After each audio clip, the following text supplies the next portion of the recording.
अनिका, तुम सुन रही हो ना मेरी बात? तुम माँ बनने वाली हो अनिका। डॉक्टर की ये शब्द सुनते ही 18 साल की अनिका की कमजोर आंखें एकदम से चौड़ी हो गईं। वो समझ नहीं पा रही थी कि वो आखिर प्रेग्नेंट कैसे हो सकती है। अभी तो उसकी शादी को 24 घंटे भी पूरे नहीं हुए थे और ना तो किसी लड़के ने आज तक उसे छुआ था।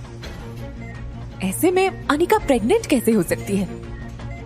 जितनी शॉक्ड अनिका थी उतने ही शॉक्ड उसके पापा भी थे, जो वहीं डॉक्टर के कैबिन में खड़े मानो आने वाले तूफान को भांप रहे थे। तभी डॉक्टर ने गौतम से कहा, देखिए मिस्टर गौतम गुलेरिया, मैं समझ सकती हूँ कि आप दोनों इस वक्त बहुत परेशान होंगे, मगर आप लोग कोई भी फैसला लें उसके पहले मैं एक बात बता दूं कि प्रेगनेंसी 4 महीने पार हो चुकी है। So abortion is out of question. Anika को लग रहा था कि हो ना हो डॉक्टर से जरूर कोई गलती हुई होगी, इसीलिए नर्स के सहारे खड़ी होते हुए कमजोर अनिका ने थोड़ी ताकत जुटाकर डॉक्टर को डांट दिया, ये आप क्या कह रही हैं? ये नामुमकिन है। लेकिन डॉक्टर कुछ बोले उसके पहले ही गौतम गुस्से से तिलमिलाकर अनिका के पास आए और उसे जोर से थप्पड़ मार दिया। इसका जवाब डॉक्टर को नहीं तुम्हें देना है बेशरम। अक्सर कार की बैक सीट पर बैठने वाले गौतम आज अनिका को पीछे बिठाकर खुद ड्राइवर के साथ वाली सीट पर बैठ गए थे, मानो ऐसा करके वो अनिका को अपनी नाराजगी जता रहे हों। अनिका जानती थी कि एक बेटी होने के नाते आज उसने अपने पिता को दुनिया का सबसे बड़ा दुख दिया था, एक बिन बिहाई माँ बनकर। इतना दुख उन्हें अनिका की माँ के गुजरने पर भी नहीं हुआ होगा। लेकिन ये सब जानते हुए भी अनिका फिलहाल कुछ भी करने के लिए फिजिकली या मेंटली सक्षम नहीं थी। उसका शरीर कार की बैक सीट पर कमजोरी के साथ साथ शर्म से मानो जम गया था। मनाली भारत का बेहद खूबसूरत शहर है। यहाँ देश विदेश से आए टूरिस्ट्स के कारण शहर में रौनक लगी रहती है, मगर अनिका को ऐसा लग रहा था मानो आज मनाली का हर इंसान उसे सवालिया नजरों से बस एक ही सवाल पूछ रहा हो कि कौन है इस बच्चे का बाप। लेकिन इसका जवाब तो अनिका के पास भी नहीं था। वो बस नाम आंखों से एक ही बात सोचे जा रही थी कि जब आज तक उसे कभी किसी लड़के ने छुआ तक नहीं तो वो प्रेग्नेंट कैसे हो सकती थी। अनिका इसी उधेड़-बुन में थी। तभी उसकी कार उसके घर के बहुत ही बड़े लेकिन पुराने और जंग लगे गेट पे एंटर होती है। गुलेरिया हाउस ब्रिटिश के जमाने का मकान था। कहा जाता था यहाँ इंग्लैंड के अधिकारी वेकेशन मनाने आते थे।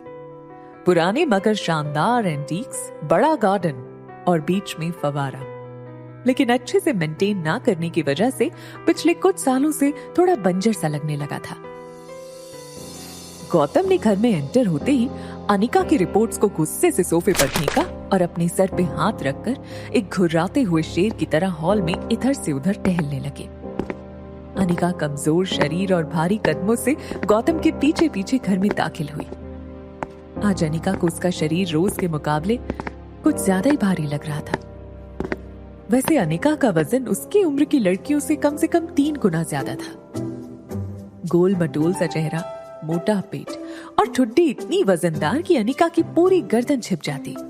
120 किलो की अनिका की तुलना अक्सर लोग अनाज की भरी हुई बोरी से करते, लेकिन अनिका का शरीर जितना मोटा था उसकी शक्ल उतनी ही मासूम और क्यूट थी।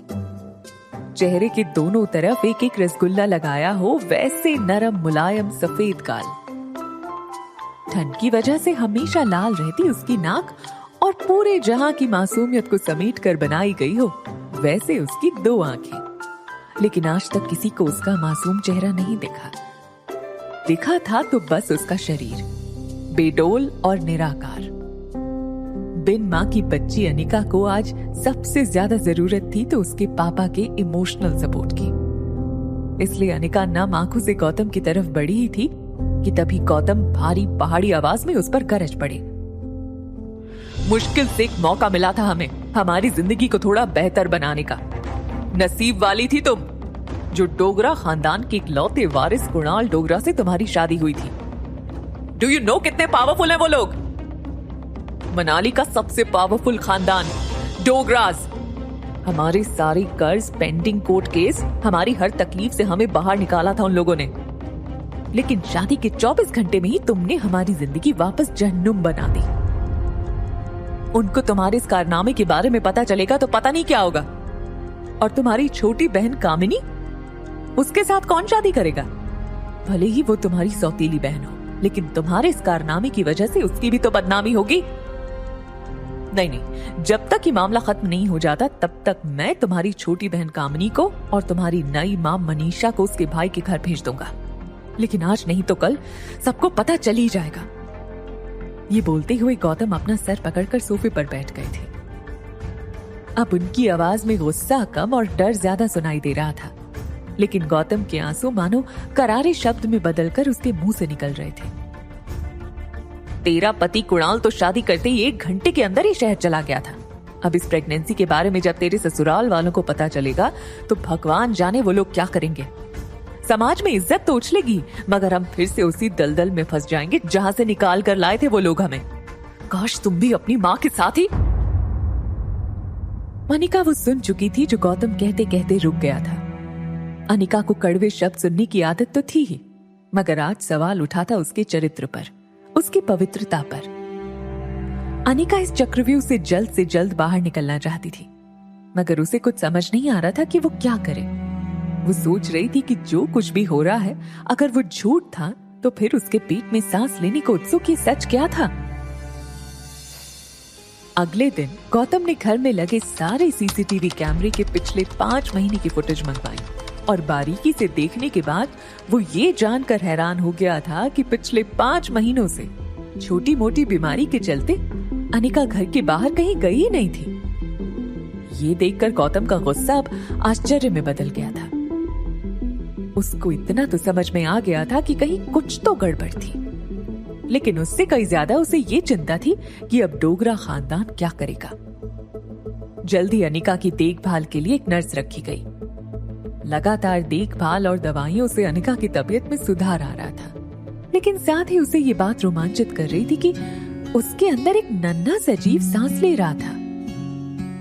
अनिका की उम्र भले ही कच्ची हो, मगर उसके अंदर की एक माँ जल्द ही जन्म लेने को उत्सुक थी। उसकी जिंदगी में आखिरकार वो आने वाला था जो सिर्फ और सिर्फ उसका होगा। और 4 महीने बीत चुके थे। अनिका अपनी प्रेगनेंसी में लगभग सब कुछ भूल चुकी थी। ना वो किसी से मिलती, ना कोई उससे मिलता। सिर्फ वो अपने अंदर पनप रही उस नन्ही सी जान से बात करती रहती। ऐसे में एक दिन अनिका पाइप से अपने घर के बाहर के गार्डन में पानी छिड़क रही थी। तभी अचानक उसने अपने पैरों के नीचे कुछ हलचल महसूस की। वो कुछ समझ पाती उसके पहले उसके घर के मेन गेट से एक स्पोर्ट्स बाइक अंदर आई। मशीन गन से जैसे गोलियां निकलती हैं, वैसे बाइक की आवाज सुनकर ऐसा लगा मानो बॉर्डर पर जंग शुरू हो गई हो। बाइक की आवाज सुनकर अनिका ने पानी का पाइप छोड़ दोनों हाथों से अपना पेट पकड़ लिया, जैसे अपने डरे हुए बच्चे को आंचल में छुपा रही हो। बाइक आकर बंगले की सीढ़ियों के पास रुकी। Leather shoes, tight jeans, dark blue T shirt और चेहरे पर लगे पीले चश्मे के आर पार लड़के की गहरी लाल आंखें साफ दिखाई दे रही थी। अनिका ने जैसे इस लड़के को देखा, उसकी धड़कन मानो डर और टेंशन से तेज हो गई। ये लड़का और कोई नहीं बल्कि अनिका का पति कुणाल डोगरा था। 21 साल का कुणाल अपनी नजर अनिका पर गड़ाए हुए बड़े ही स्टाइल के साथ बाइक से उतरा और अनिका की तरफ धीरे धीरे आगे बढ़ने लगा। अनिका और कुणाल दोनों ही एक दूसरे को देखे जा रहे थे।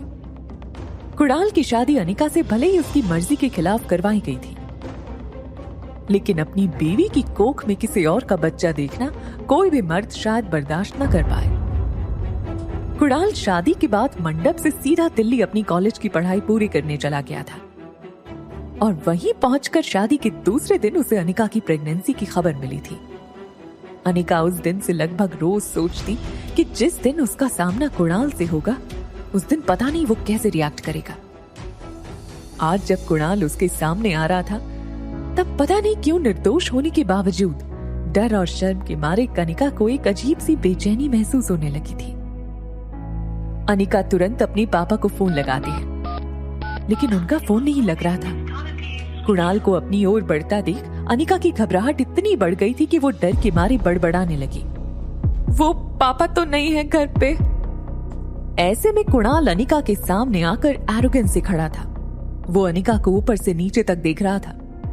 सूजा हुआ चेहरा, 8 महीने की प्रेगनेंसी वाला मोटा पेट, गद्दी जैसे मोटे हाथ और पांव। प्रेगनेंसी की वजह से अनिका पहले से भी ज्यादा मोटी नजर आ रही थी। अनिका को देखकर कुणाल ने अपने होठों को दबाया और एक गहरी सांस लेकर जोर से जमीन पर थूक दिया। ये देखते ही अनिका की कमजोरी मानो अचानक से वापस आ गई हो। वो ठीक से अपने पैरों पर खड़ी नहीं हो पा रही थी, मानो जैसे उसे खुद का बोझ लग रहा हो। कुणाल गुस्से में घूरते हुए जैसे जैसे आगे बढ़ रहा था, वैसे वैसे अनिका एक डरे सहमे मेमने की तरह घबरा कर पीछे होती जा रही थी। ऐसा लग रहा था मानो कुणाल के नुकीले लेदर शूज किसी भी वक्त अनिका के नंगे मुलायम पांव को कुचल देंगे। तभी मेन गेट से गौतम की कार अंदर आकर रुकी। गौतम कार से उतरकर तेज कदमों से कुणाल के पास आया, जैसे कोई सेक्रेटरी अपनी बॉस के पीछे भाग रहा हो। अनिका ने अपने पापा को ऐसा पहले कभी नहीं देखा था। गौतम कुणाल के पास आकर उसको कहता है, अरे कुणाल बेटा, आज अचानक से तुमने फोन किया कि तुम आ रहे हो। तुम्हारी कॉलेज में छुट्टियां शुरू हो गई क्या? कुणाल ने गुर्रा कर कहा, पूरे 4 महीने बाद आया हूं। ऐसा बोलकर अपने दामाद को वेलकम करोगे आप? वैसे काफी कुछ बदल गया यहाँ पे। कुणाल ने अनिका के पेट की तरफ देखकर अपनी जेब से रम की बोतल निकाली और मुंह से लगा ली। वो आया तब से उसकी नजर अनिका के पेट पर ही जमी हुई थी। माहौल को थोड़ा ठीक करने के लिए गौतम ने कुणाल से कहा, आओ कुणाल बेटा, अंदर चलकर बात करते हैं। लेकिन गौतम की बात को अनसुना करते हुए और रम की घूंट लेते हुए कुणाल अनिका के पेट को घूंटता रहा। गौतम को भी थोड़ा अजीब तो लग रहा था, लेकिन कहीं ना कहीं वो कुणाल के मन की बात को भांप रहा था। इसीलिए बड़े ही सहजता से गौतम ने कुणाल से कहा, देखो कुणाल, अगर तुम ये शादी तोड़ना चाहते हो तो मैं समझ सकता हूं। ये सुनते ही कुणाल चिल्ला उठा, जो बात तुम समझ सकते हो वो बात मेरे बुढ़े दादाजी नहीं समझ सकते थे। जबरदस्ती इस मोटी के साथ मेरी शादी करवा दी और अब दादाजी चाहते हैं कि इसके नाजायज बच्चे को भी मैं अपना नाम दूं। एक तो इस मोटी को मेरे गले बांधकर पता नहीं किस बात का बदला ले रहे हैं मुझसे। और फिर अनिका की ओर देखते हुए कुणाल ने कहा, एक तो इसे देखता हूं तो ऐसा लगता है जैसे मुझे किसी ऐसे गुनाह की सजा दी जा रही है जो मैंने किया ही ना हो। शादी के मंडप से तुरंत इसीलिए भाग गया था मैं, ताकि मुझे इसके साथ एक पल भी ना रहना पड़े। बोलते बोलते कुणाल की सांसें फूलने लगी थी, जैसे कि वो महीनों से अपने अंदर भरी हुई भड़ास निकाल रहा हो। अनिका और गौतम दोनों ही कुणाल की बात सुनकर ऐसा महसूस कर रहे थे जैसे अभी के अभी ये धरती फट जाए और दोनों बाप बेटी उसके अंदर समा जाए। कुणाल का आक्रोश अपनी चरम सीमा पर था। अब भी कोई कसर बाकी रह गई है वैसे? उसने अनिका की तरफ इशारा करते हुए आगे कहा, देखो इस बेशरम लड़की को, शादी के फेरे लेते वक्त पेट में किसी और का बच्चा लिए घूम रही थी और इतना होने के बाद भी आज मेरे सामने ऐसे बेशर्मों की तरह खड़ी है। क्या लगा तुझे कि मैं तेरे इस बच्चे को मेरा नाम दे दूंगा? कुणाल डोगरा का नाम, पता नहीं किस गटर का कीड़ा है। ये बोलते हुए वो गुस्से में अनिका की तरफ आगे बढ़ता है, मानो जैसे वो गुस्से में पता नहीं अनिका को क्या कर देगा।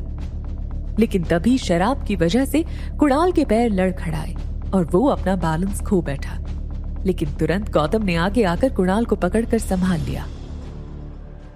अनिका कुणाल की बातें सुनकर जितना ज्यादा हर्ट थी, उतनी ही ज्यादा गुस्से में भी थी।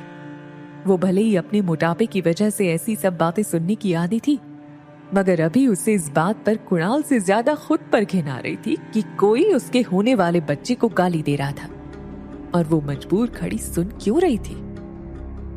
बच्चे का ख्याल आते ही न जाने कैसे अचानक अनिका के अंदर अजीब सी हिम्मत आ गई और बिना कुछ सोचे वो बोल पड़ी, मैं इस शादी को नहीं मानती। ये सुनकर गौतम और कुणाल दोनों शॉक थे। कुणाल सोच रहा था कि कल की आई पिद्दी सी लड़की में इतनी हिम्मत कहां से आ गई कि वो मेरे यानी कुणाल डोगरा के सामने ऐसे बोले। लेकिन इसके पहले कि वो कुछ रिएक्ट कर पाता, गौतम ने बात को संभालते हुए कुणाल से कहा कि इस वक्त अनिका की तबीयत ठीक नहीं है, इसीलिए तुम उसकी बातों पर ध्यान मत दो। और रहा सवाल बच्चे का, तो उसके पैदा होते ही उसे अनिका से हमेशा के लिए अलग कर दिया जाएगा, मेरा यकीन करो। अपने पिता की ये बात सुनकर अनिका को ऐसा लगा जैसे किसी बड़े से ट्रक ने उसे पीछे से टक्कर दे मारी हो और वो जिंदगी और मौत के बीच जूझ रही हो। टेंशन में अनिका की सांसें फूलने लगी और एक पल के लिए वो सांस लेना चूक गई। ठीक उसी पल में अचानक से अनिका के पेट में जोरों से दर्द शुरू हो गया। दर्द के मारे अनिका एक झटके से अपने पीठ के बल गिरी और ओझल होती आंखों से उसने देखा कि गौतम दौड़कर उसके पास आ रहा था। गौतम ने हड़बड़ी में फोन करके एम्बुलेंस को बुला लिया था, लेकिन ये सब देखने के बावजूद कुणाल वहीं खड़ा बेशर्म और बेरहम बनकर रम के खूंट मार रहा था, मानो उसे किसी भी चीज से कोई फर्क नहीं पड़ रहा हो। शाम की मध्यम रोशनी अनिका के सामने धुंधली हो रही थी। उसे बस एक छोटी बच्ची की आवाज सुनाई दे रही थी, मम्मी मम्मी उठो मम्मी। देखते ही देखते आज 6 साल बीत चुके थे, लेकिन आज भी वही आवाज अनिका के कानों में गूंज रही थी, मम्मी मम्मी उठो मम्मी, प्लेन लैंड होने वाला है। फ्लाइट के बिजनेस क्लास की आरामदायक सीट पे सोई अनिका की आंखें झटके से खुली और सामने थी उसकी 6 साल की बेटी रिया। रिया का मासूम चेहरा और उसकी खूबसूरत कत्थई आंखें देखकर अनिका की जान में जान आई। उसका गुजरा हुआ कल कोई बुरे सपने से कम नहीं था। आज अनिका अपनी बेटी रिया के साथ बेंगलुरु से मनाली 6 साल बाद लौट रही थी। रिया ने अपना गेमिंग टैबलेट मां के पर्स में रखते हुए बड़े प्यार से अनिका से पूछा, मॉम क्या हम मेरे डैड को ढूंढने मनाली जा रहे हैं? लेकिन अनिका ने बड़े ही सरल तरीके से उसे समझाया, मैंने तुम्हें कितनी बार कहा है तुम्हारी कोई डैड नहीं है। इस पर रिया जवाब देते हुए कहती है, कम ऑन मॉम, स्कूल में हमें टीचर कहती है कि हर बच्चे के माँ बाप होते हैं। अब मेरे गेमिंग वर्ल्ड के कैरेक्टर्स की तरह मैं किसी दूसरी दुनिया से तो आई नहीं हूं ना, तो ऑब्वियसली मेरे पापा भी तो होंगे ही। या किसी जादूगर ने मुझे अपनी हैट में से बाहर निकाला है। आब्राकडाब्रा, रिया बाहर आ जा। रिया की ये बात पर माँ बेटी दोनों ही जोर से हंस पड़ी। अपनी हंसी पे काबू पाते हुए रिया ने दूसरा सवाल पूछा, तो क्या हम यहाँ मेरे भाई को ढूंढने आए हैं? रिया का ये सवाल सुनकर अनिका गहरी सोच में डूब गई। उसे याद आ गया कि कैसे 6 साल पहले अस्पताल में उसने जुड़वा बच्चों को जन्म दिया था और अनिका के पापा की कदकाठी के एक आदमी ने उसके दोनों बच्चों को उससे छीनने की कोशिश की थी। कमजोर अनिका ने बड़ी हिम्मत से उस आदमी का सामना करके रिया को तो बचा लिया था, मगर अफसोस कि वो अपने बेटे को नहीं बचा पाई और वो आदमी उसके बेटे को लेकर भाग निकला था। इस हाथापाई में अनिका को चोट भी लगी थी। चोट इतनी गहरी थी कि उसका बचना लगभग नामुमकिन था और इसी वजह से अनिका की मौसी उसे अपने साथ बेंगलुरु ले आई थी, जहां अनिका का इलाज हुआ था। हालांकि इन 6 सालों में अनिका पूरी तरह से बदल चुकी थी। हार्मोनल इम्बैलेंस की वजह से बढ़ा हुआ उसका शरीर अब एकदम ही नॉर्मल हो चुका था। घने लंबे कमर तक के बाल, काली नोकीली आंखें, गोरे गोरे गाल with a perfect jaw line, गुलाब की पंखुड़ी जैसे नरम होंठ और सुराही लंबी गर्दन। शिफॉन की लाल साड़ी में अनिका की कमर ऐसी लग रही थी मानो कोई नदी समंदर से मिलने के लिए करवट ले रही हो। फ्लाइट अटेंडेंट हो या फ्लाइट के अन्य यात्री, सब लोग आते जाते अनिका पे एक नजर जरूर डालते। मासूमियत से सवाल कर रही रिया को ये नहीं पता था कि अनिका के मनाली लौटने का मुख्य कारण ये था कि पिछले 6 सालों में कुणाल के दादाजी किसी भी हालत में अनिका और कुणाल की शादी तोड़ने की मंजूरी नहीं दे रहे थे। लेकिन 6 साल बाद आखिरकार कुणाल की जिद के आगे उन्हें झुकना पड़ा और वो ये शादी तोड़ने के लिए राजी हो गए। मनाली वापस जाकर वो डिवोर्स पेपर्स पर साइन करने के साथ साथ अपने खोए हुए बेटे को भी ढूंढना चाहती थी। थोड़ी देर में फ्लाइट ने लैंड किया। मनाली की जमीन पर कदम रखते ही न जाने क्यों अनिका की बाईं आंख फड़कने लगी। उसे ऐसा लगा कि आगे जरूर कुछ बुरा होने वाला था। वो ये सोचकर लगेज काउंटर की तरफ बढ़ ही रही थी कि तभी उसकी नजर पीछे की तरफ पड़ी, जहां फ्लाइट के सभी यात्री मुस्कुराकर उसी को देखते हुए आगे बढ़े जा रहे थे, मानो सब उसकी खूबसूरती में गुम होकर उसके पीछे पीछे चले आ रहे हों। अनिका थोड़ी कॉन्शियस होकर और रिया को संभालते हुए फटाफट आगे चलने लगी। लगेज काउंटर पर से जैसे ही अनिका अपना लगेज लेने के लिए झुकी, फटाक से 3 और लोग भाग कर आए और उसका लगेज उठाकर अनिका को देने लगे, मानो सब इसी बहाने अनिका से बात करने की कोशिश करना चाहते हो। अनिका चुपचाप अपना लगेज ट्रॉली पर डालकर और रिया का हाथ पकड़कर एयरपोर्ट के बाहर की तरफ निकलने लगी। तभी उसके फोन पर उसके पापा गौतम का फोन आया। अनिका के फोन उठाते ही गौतम ने बिना कोई खैर खबर पूछे अनिका से कहा, कुणाल तुम्हें लेने एयरपोर्ट आ रहा है, उसके साथ सीधे घर आ जाना। यहाँ तुम्हें 2 पेपर साइन करने हैं, एक डिवोर्स पेपर्स और दूसरे वो। इतना कहकर गौतम अटक गया और फिर सोचकर आगे कहा कि खैर तुम घर आओ, मैं तुम्हें सब बताता हूँ। अनिका ने भी बिना कुछ कहे फोन काट दिया। जैसा कि गौतम ने कहा था, कुणाल एयरपोर्ट के बाहर बड़ी ही बेसब्री से अनिका का वेट करते हुए खड़ा था। 6 सालों में कुणाल भी काफी बदल चुका था। अब वो एक स्टूडेंट नहीं बल्कि एक बिजनेसमैन था। डार्क ब्राउन कलर का कड़क सूट, शार्पली कटे हुए और जेल से सेट किए हुए बाल और ट्रिम की हुई दाढ़ी में कुणाल की पर्सनालिटी तो निखर रही थी, मगर उसके तेवर अब भी वही थे, रूड और एरोगेंस से भरपूर। वो तो कनिका का इंतजार भी सिर्फ इसलिए कर रहा था क्योंकि उसे जल्द से जल्द कनिका से मुक्ति चाहिए थी। कुणाल ने एक पैर जमीन पर तो दूसरा पैर रेलिंग पर टिकाया हुआ था, जिसे वो कॉन्स्टेंटली हिला रहा था। एग्जिट डोर की तरफ देखते हुए कुणाल ने बड़ी ही बेसब्री से अपने ड्राइवर से कहा, आज तक इस दुनिया में किसी आदमी को डिवोर्स मिलने की इतनी ज्यादा खुशी नहीं हुई होगी। किसी भी कीमत पर आज ही उस मोटी से मैं डिवोर्स पेपर्स पर साइन करवा लूंगा। कुणाल की ड्राइवर राजू ने बीड़ी फूंकते हुए कहा, आप फिक्र मत कीजिए, आज सुबह सुबह ही मैं माता के दर्शन करके निकला हूँ। मैंने भगवान से प्रार्थना की है कि आज आपकी 6 सालों पुरानी ये मनोकामना पूरी हो। आज आपके पेपर साइन हो ही जाएंगे। ये सुनकर कुणाल ने बड़े ही कटीले अंदाज में कहा, अब सिर्फ डिवोर्स नहीं चाहिए, अनिका की कंपनी भी तो चाहिए जो उसकी मरी हुई माँ उसके नाम करके गई थी। राजू, जिसने अपने हाथ में अनिका के नाम का बोर्ड पकड़ा हुआ है, वो उस बोर्ड को सीधा करते हुए कहता है, अरे वो फैक्ट्री भी मिल जाएगी, फिक्र नॉट। तभी कुणाल के दिमाग में कुछ आता है और वो ड्राइवर से कहता है, अच्छा सुन, उसको देखते ही हमेशा मेरा मूड ऑफ हो जाता है और आज इतने अच्छे दिन पर मैं अपना मूड खराब नहीं करना चाहता, इसलिए मैं उल्टा घूम के खड़ा हो जाता हूँ, ठीक है? तूने भले ही उसे ना देखा हो, लेकिन तेरे हाथ में उसके नाम का बोर्ड देखकर वो तेरे पास आ ही जाएगी। कुणाल आलस लेते हुए उल्टा घूमने ही वाला होता है कि तभी अचानक उसकी नजर एयरपोर्ट के दरवाजे पर पड़ी और कुछ देखकर उसकी नजर और कमर वहीं अटक गई। कुणाल ने एयरपोर्ट से बाहर आते हुए एक लड़की को देखा तो वो देखता ही रह गया, मानो जैसे उसने आज से पहले किसी खूबसूरत लड़की को देखा ही ना हो। उस लड़की को देखकर कुणाल के मुंह से निकल ही जाता है कि यार, इतनी खूबसूरत लड़की तो मनाली में कभी दिखी ही नहीं।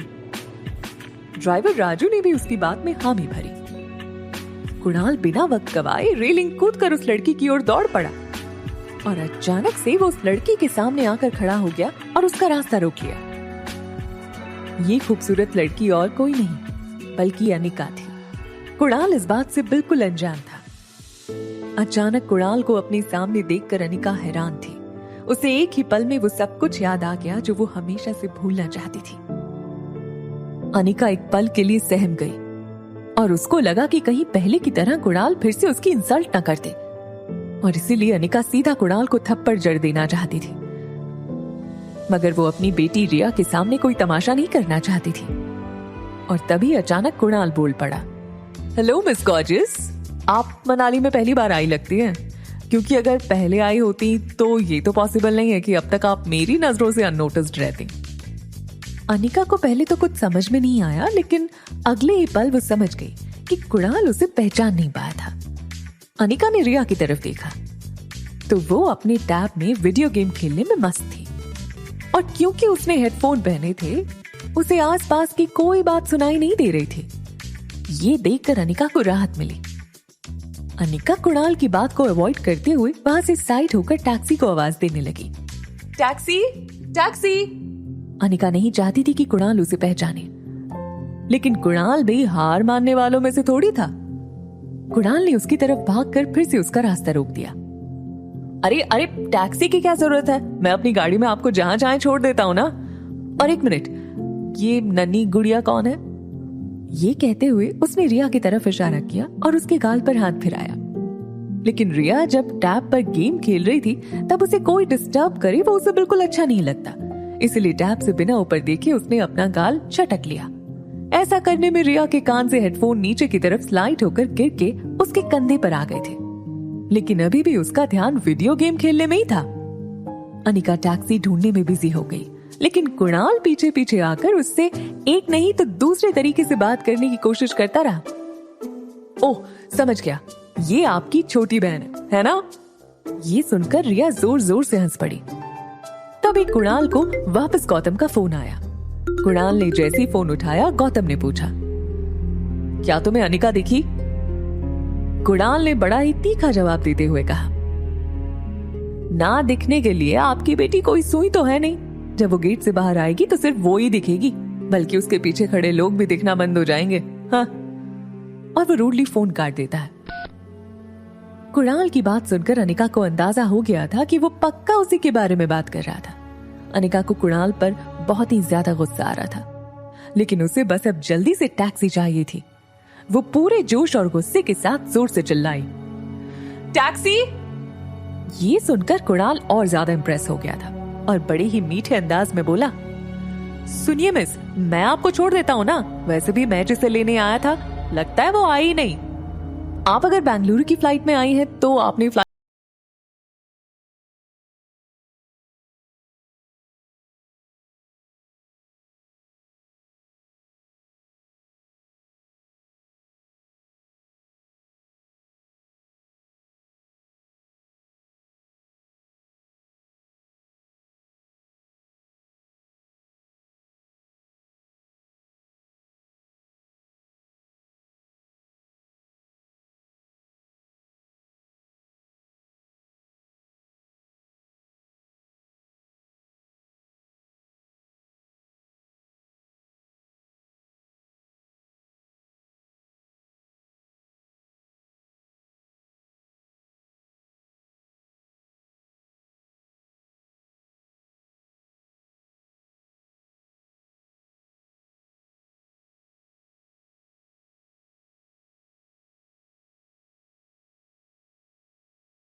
कुणाल डोगरा, किसी से भी मेरा नाम पूछिएगा, मेरे घर तक छोड़ जाएगा आपको।